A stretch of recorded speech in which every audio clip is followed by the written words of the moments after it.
नमस्कार। मेरा नाम है अरुण सिंह और आज हम लोग बात करने वाले हैं किसी भी काम को, चाहे वो बिजनेस हो, कोई ऑर्गेनाइजेशन हो, कोई संस्था हो या फिर कोचिंग हो, तो स्टार्ट करने के लिए हमें किन किन बातों पे ध्यान देना चाहिए, किन किन फैक्टर को अपने से समझना चाहिए पहले।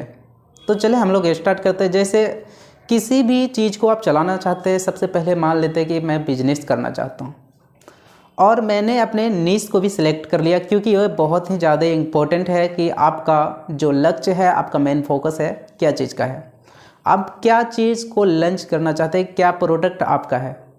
जैसे आपका ये हो जाता है, उसके बाद अपने टारगेटेड ऑडियंस को सिलेक्ट कीजिए कि आपका जो टारगेटेड ऑडियंस है, टारगेट कस्टमर है, तो कौन है।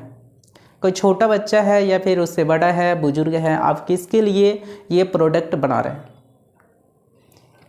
तो जैसे आपका ये सारे चीज़ डिसाइड हो जाता है, तो उसके बाद आप फिर भी ये सोचने लगे कि आप ये शायद मार्केट में लॉन्च होने के काबिल हो चुका है, क्योंकि आपका नीश भी डिसाइड हो चुका, प्रोडक्ट भी बन चुका है और आपका जो टारगेटेड ऑडियंस है ये भी आपको पता है।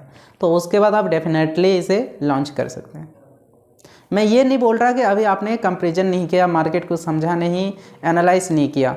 मैं सिर्फ ये बता रहा हूँ कि ये जो है बहुत ही इम्पोर्टेंट होता है। और इसके साथ साथ और भी मान लो, जैसे आप कोचिंग स्टार्ट करना चाहते हैं, ठीक है, आपने अपने कोचिंग को स्टार्ट करने की ठान ली, बट आपने ये भी सोच लिया कि आपका जो नीश है, आप पढ़ाना चाहते हैं इंग्लिश, आपका जो अच्छा सब्जेक्ट है इंग्लिश है, आप इंग्लिश ही पढ़ाना चाहते हैं।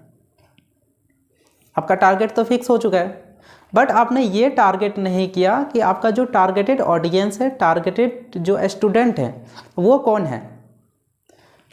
कोई छोटी क्लास के हैं, जैसे 5 या 10 क्लास के, या फिर 1 से लेके 12वीं कक्षा तक है, या फिर उसके आगे जो ग्रेजुएशन वाले स्टूडेंट है, वो आपका टारगेटेड ऑडियंस स्टूडेंट है। तो कौन है आपका टारगेटेड स्टूडेंट। जब तक आप ये डिसाइड नहीं करेंगे तो आपका जो कोचिंग है इतने ज़्यादा नहीं चल पाएगा। क्योंकि जैसे मैं अपने एक्सपीरियंस के बारे में बताऊं, तो मैंने जब ये डिसाइड किया था कि मुझे ऑनलाइन कोचिंग स्टार्ट करना है, तो मैंने ये तो डिसाइड कर लिया कि मुझे इंग्लिश क्लास नहीं चलाना है, वो भी ऑनलाइन। तो मैंने जनरली क्या किया था उस टाइम के, हर एक स्टूडेंट को मैंने टारगेट करना स्टार्ट कर दिया। तो बट होता है ना कि जैसे मान लो कि मैं डॉक्टर बनना चाहा, तो डॉक्टर की पढ़ाई करते करते उसके साथ साथ मैंने सरकारी जॉब की प्रिपरेशन करना स्टार्ट कर दिया, इधर रनिंग स्टार्ट कर दिया, डांसिंग स्टार्ट कर दिया, सारी चीज़ मैंने स्टार्ट कर दिया। तो मैं ये सोचने लगा कि एक साथ मैं हर एक चीज़ को सीख जाऊँगा। बट क्या ये एक साथ सारी चीज़ को सीखना पॉसिबल हो सकता है क्या? नहीं। तो ये सारी चीज़ मिल के जो क्या हुआ कि मेरा ये होता है ना दाल भात, वो सारे बन गया। तो मतलब ये मेरा जो है प्लान फेल हो चुका था। तो मैंने फिर इसके बाद मैंने ये सोचा कि मुझे ना कोई एक स्टूडेंट को टारगेट करना चाहिए, या तो फिर 1 से लेके 10 के बीच या फिर 12वीं के बीच में टारगेट कर लूँ, या तो उसके जो आगे का स्टूडेंट है मैं उसे टारगेट कर लूँ।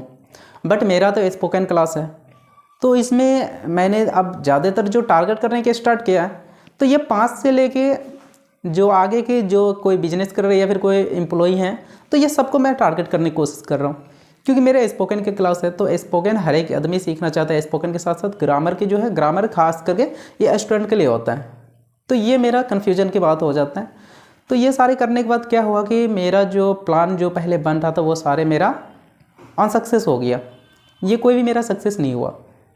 तो आप भी हमेशा कोशिश करें कि कोई भी चीज़ को स्टार्ट करना चाहते हैं, तो उसके लिए पहले आप डिसाइड कर लेंगे आपका टारगेटेड ऑडियंस कौन है, टारगेटेड स्टूडेंट कौन है, टारगेटेड कस्टमर कौन है।